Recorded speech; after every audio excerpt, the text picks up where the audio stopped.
చెప్పే ప్రయత్నం చేస్తున్నా. అధ్యక్ష, రాజకీయ పార్టీల విధానం ఒక్కసారి ఉదాహరణ చెప్తా.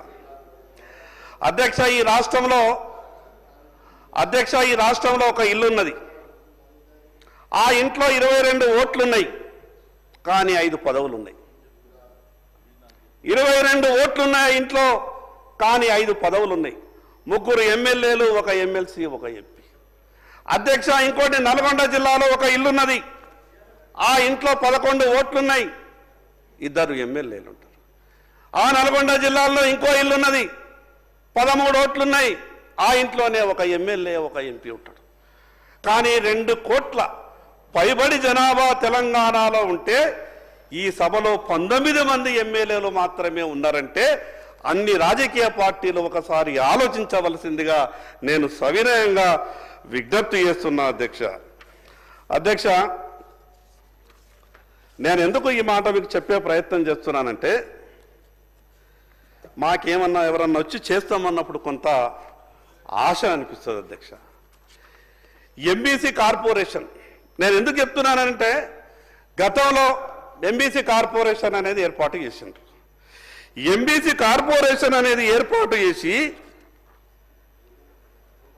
6,23,000 కోట్ల రూపాయలు ఖర్చు చేసి కేటాయింపులు చేస్తే 319 కోట్లు 2014 నుంచి 2024 వరకు 10 నుంచి 11 అంటే 10 సంవత్సరాలు ఇంత జనాభా ఉన్నటువంటి బీసీలకు కేవలం 10 సంవత్సరాలలో 6,000 కోట్ల రూపాయలు కేటాయించి 300 కోట్ల రూపాయలు మాత్రమే ఖర్చు చేస్తే మేము ఎట్లా అభివృద్ధి చెందుతాం? ఈ విషయాన్ని సభ ఆలోచించాలని మాత్రమే చెప్పే ప్రయత్నం చేస్తున్నా. అధ్యక్ష, ఒక్క విషయం కాదు, మాకు బీసీల ఆత్మ గౌరవ భవనాలు వచ్చినాయి. ఎంత నిర్లక్ష్యం అంటే ఇది అసలు అంతే లేదు. మాకు ఎట్లా వచ్చినాయో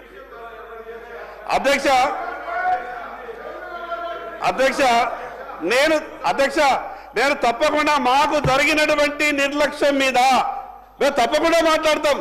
మాకు ఎవరనేది సంబంధం లేదు, ఏ పార్టీ అనేది సంబంధం లేదు.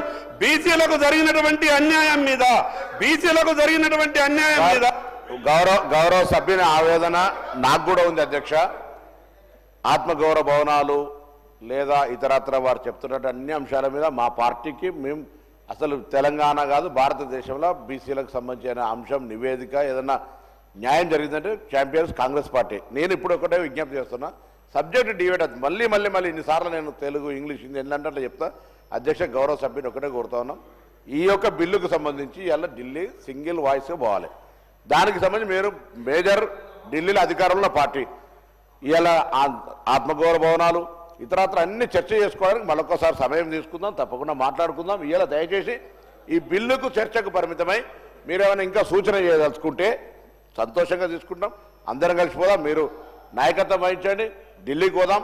అంతేగాని దీనికి సంబంధించి వేరే డీవియేషన్స్ వద్దని మరొకసారి, ఎందుకంటే ఇంకా గౌరవ సభ్యులందరూ కూడా చాలామంది మీరు మీ యొక్క పెద్ద మనసుతో అందరు బలహీన వర్గాల ఎమ్మెల్యేలు మాట్లాడాలని నిర్ణయం తీసుకున్నప్పుడు దానికి సంబంధించి వారు దయచేసి కొంత డీవియేషన్ కాకుండా ఉండమని చెప్పమని కోరుతా ఉన్నాను.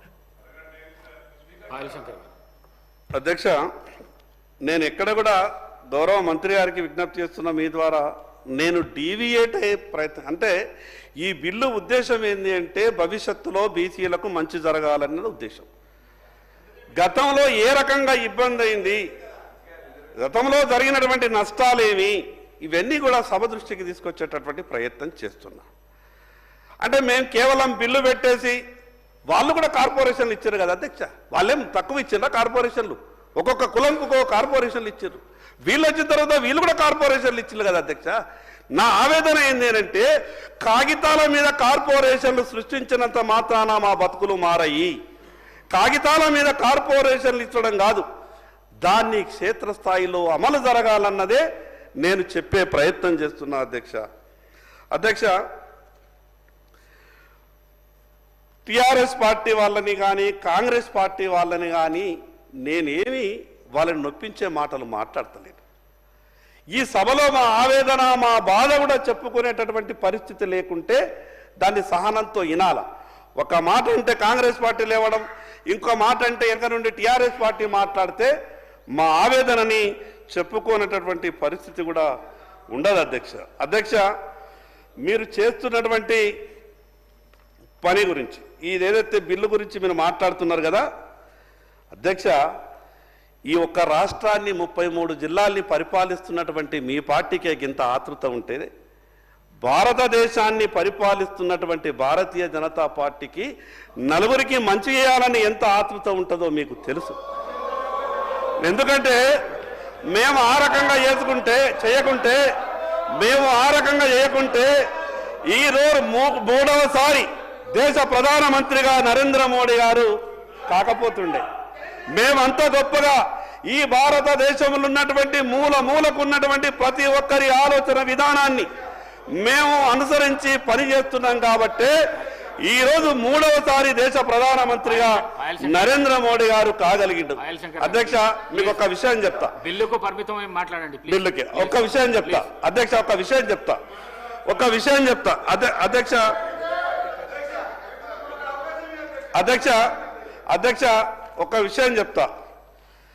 ప్రతిసారి ఏం మాట్లాడతారంటే అన్ని రాజకీయ పార్టీలు అధికారంకి వచ్చంటే మేము ఇచ్చేవాళ్ళం, ఆ సుప్రీంకోర్టు 50% దాటకన్నది కాబట్టి అదే పెద్ద మాకు సమస్య అయిందంటారు. ఏం చెప్పింది అధ్యక్ష సుప్రీంకోర్టు ఏం చెప్పింది?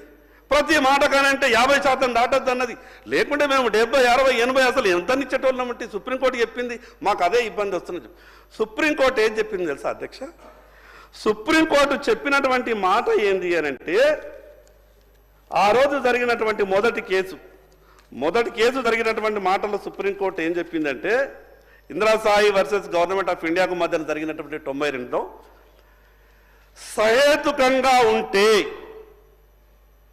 ఎవరి జనాభా ఎంత ఉంటే మీరు చేసుకోవచ్చు, కానీ అడ్డగోలుగా 50% దాటి ఇచ్చేటటువంటి పరిస్థితి ఉండకూడదు అన్నారు. సహేతుకంగా ఉన్నారు, బీసీలకు బాధలు ఉన్నాయి, వాళ్లకు రిజర్వేషన్లు పెంచి ఇవ్వకుంటే ప్రభుత్వ ఫలాలు వాళ్లకు అందవు అని మనము కోర్టుకు ఆ రోజేగిన, నేను నిందలు వేయదలుచుకోలేదు, కానీ సుప్రీంకోర్టులో ఆ రోజే సరి అయిన రీతిలో వాదించి ఉంటే ఆ జడ్జిమెంట్ కూడా వచ్చి ఉండేది కాదు అని నాకు అనిపిస్తున్నది. అధ్యక్ష, ఎస్సీ వర్గీకరణను కూడా సుప్రీంకోర్టు ఒకరోజు ఒప్పుకోలేదు.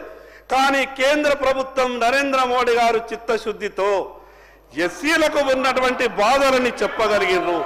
దానిలో మీ పాత్ర ఉండినట్టు నేను లేదనా.